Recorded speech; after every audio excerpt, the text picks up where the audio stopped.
Good morning, children. Today we are going to study the second chapter of your book, Bringing Up Curry. तो Bringing Up Curry हम chapter पढ़ने जा रहे हैं. करी जो है एक स्मॉल एलिफेंट है जो 5 मंथ का है, उसका नेम है, इसके बारे में ये स्टोरी दी गई है. Curry the elephant was 5 months old when he was given to me to take care of. I was 9 years old and I could reach his back if I stood on tiptoe. तो जो writer हैं वो बताते हैं कि जब करी जो था, जब उसे मुझे दिया गया था तो वो लगभग कितने साल का था? 5 कितने मंथ का था? 5 मंथ का. और मैं क्या करता था? उसकी टेक केयर करता था. I was 9 years old and I could reach his back if I stood on tiptoe. Tiptoe क्या होता है? ये जो हमारे पाँव का अंगूठा होता है उसके बल पर जो हम खड़े होते हैं उसको बोलते हैं. तो जब मैं टिप्टो पे खड़ा होता था तो उसके बैक पर यानी कि उसकी पीठ तक पहुंच जाता था. He seems to remain that high for nearly 2 years. वो 2 महीने तक यानी कि 2 साल तक मुझे क्या लगता रहा? काफ़ी बड़ा लगता रहा. We grew together. हम दोनों एक साथ बड़े हुए. That is probably why I never found all just how tall he was. और शायद इसीलिए मुझे ये पता नहीं चला कि वो मुझसे कितना बड़ा है. ही लिव्ड इन अ पेविलियन. तो वो कहाँ पर रहता था? पेविलियन पे. Under a test roof which rested on thick tree stumps so that it could not fall in when Kari bumped against the poles as he moved about. तो क्या था? वो पेविलियन में रहता था. पेविलियन क्या होता है? एक प्लेस होता है, जैसे कि आपने फील्ड देखा होगा जहाँ पर मैच खेलते हैं. तो वैसे एक जगह होती है जो बेसिकली ऊपर उसके घास फूस लगा दी जाती है, थेस्ट यानी कि घास फूस का.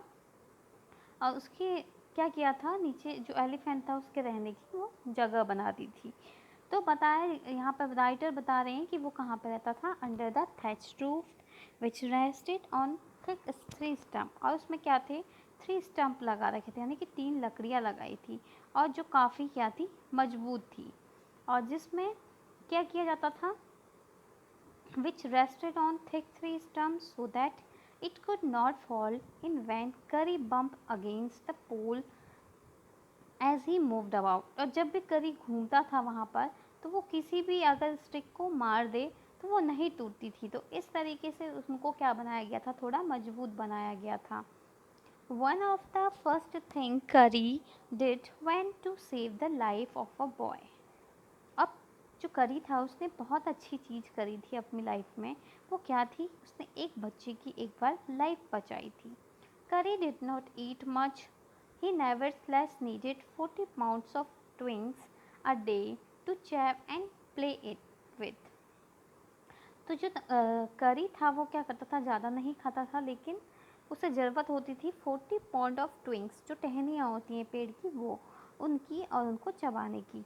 Every day I used to take him to the river in the morning for his bath. हर दिन मैं क्या करता था? उसे कहाँ लेके जाता था? रिवर पे लेके जाता था. क्या करने के लिए? उसको बात कराने के लिए, यानी कि उसको नहलाने के लिए. He would lie down on the sand bag while I rubbed him. जब मैं उसे रब्ड करता था यानी कि रगड़ता था, रब्ड करना यानी कि रगड़ना, जब मैं उसे रगड़ता था, जब मैं वो क्या करता था? जो सैंड होती थी, रेत होती थी, उसके किनारे बिल्कुल लेट जाया करता था आधे घंटे तक. After that he would lie in the water for a long time. फिर वो क्या करता था? बहुत लंबे समय तक पानी में लेटा रहता था. On coming about his skin would be sinking like ebony and he would squeal. और उसकी बॉडी जो थी वो बिल्कुल किसकी तरह चमकती थी? एबोनी. एबोनी एक ट्री होता है जो बहुत ज़्यादा शाइन करता है, ठीक है. उसकी तरह जो क्या है, एलिफेंट है, उसकी स्किन चमकती थी जब वो नहा के आता था. ये दिख रहा है आपको? थेस्ट बना हुआ है पूरा, जिसमें एलिफेंट जो है, करी जो है, रहता था. With a pleasure I rubbed water down his back. और मैं क्या करता था? खुशी से उसकी जो पीठ है उसको बहुत ज़्यादा रब करता था, यानी कि घिसता था. Then I would take him by the ear because that is the easiest way to lead an elephant. और फिर मैं उसको ले जाता था क्या करके, उसके कान को पकड़ के, क्योंकि कान को पकड़ के जब भी मैं चलता था एलिफेंट के, वो बहुत ईजीएस्ट मेथड होता था क्या करने का, उसको सही डायरेक्शन में ले जाने का। And leave him on the edge of the jungles, और मैं क्या कर देता था, उसे जंगल के किनारे छोड़ देता था। While I went into the forest to get some luscious twigs for his dinner, और तब तक मैं क्या करता था, उसके लिए कुछ ट्विंग्स जो होती हैं, पेड़ों की जो टहनियाँ होती हैं, उन्हें इकट्ठा कर लेता था क्या करने के लिए, उसके डिनर के लिए। One has to have a very sharp test to cut down these twigs, तो आपके पास क्या होने चाहिए, बहुत अच्छे हथियार होने चाहिए जिससे कि आप क्या कर सको, उन टहनियों को कट कर सको। It take half an hour to sharpen the test because if a twig mutilated an elephant will not touch it, तो क्या होता था, जो ट्विंग्स होती थी उनको बहुत शार्प करना पड़ता था, अगर वो बिल्कुल भी मल्टीलेटेड हो जाए तो जो एलिफेंट थे वो उसको बिल्कुल भी टच नहीं करते थे।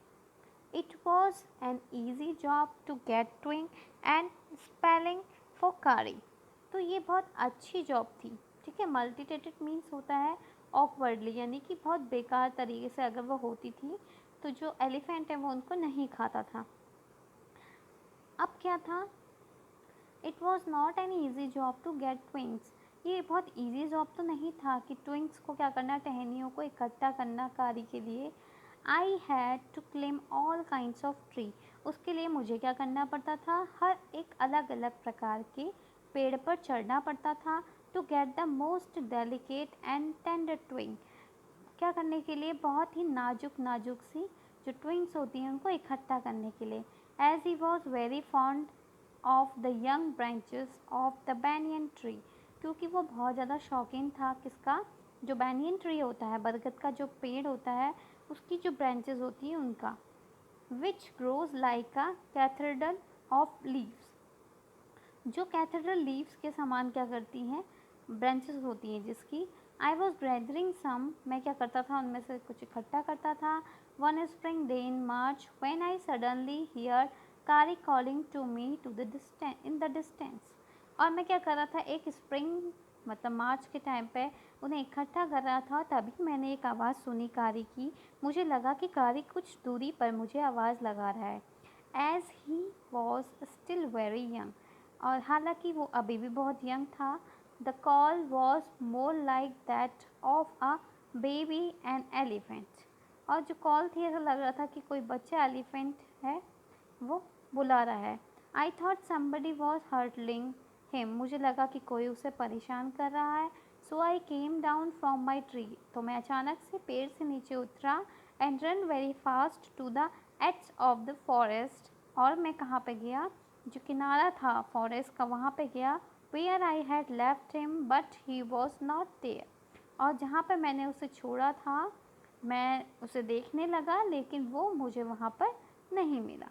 सो rest of the chapter we will read tomorrow.